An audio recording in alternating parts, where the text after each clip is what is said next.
Nu, labrīt! Šonedēļ pie mums ciemojas plastikas ķirurgs Ants Ģīlis un apspriežam mēs blefaroplastikas operācijas. Tev pat ļoti labi izdodās izrunāt to.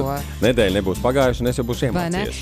Sveiks, Ants! Un jautājums ir, kā izvēlēties labāko plastikas ķirurga operācijas veikšanai? Kas būtu tavi ieteikumi?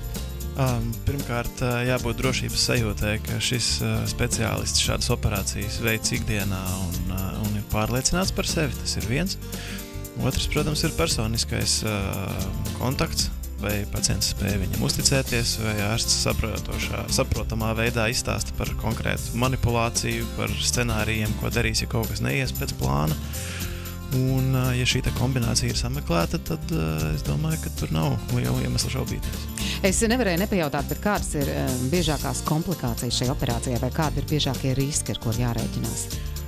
Es teiktu, tas, kas rada vislielāko diskomfortu, ir pacientu grupā, kam ir izteikta šķidruma aiztura organismā, kas atzīmē, ka no rītiem acis ir satūkušas vai ir maisiņi zem acīm. Viņiem tipiski dzīšana ir ilgāka un šis gala rezultāts ir mazliet jāpaciešās, lai ieraudzītu. Tas ir viens. Otrs, pacienti, kam ļoti viegli veidojās zilumi. Jo pēc šīs operācijas, ja šie zilumi izveidojās, tad arī jārēķinās, ka var pāris nedēļas izskatīties tā kā pēc kārtīga kautiņa. Un cik ilgi noturēsies plaksteņu pacelšanas operācijas rezultāts?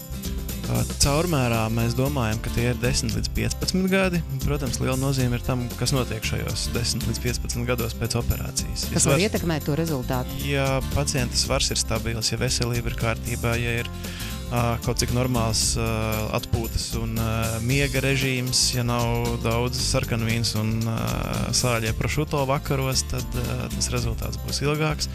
Jo lielākas ir svara izmaiņas, jo straujākas ir svara izmaiņas, jo vairāk ir kaut kādas slimības un bezmiega naktis, jo lielāk iespēja atkal kārtojās kaut kāda noslīdējuma. Paldies, Ants, par sarunu. Un par šo nedēļu paldies.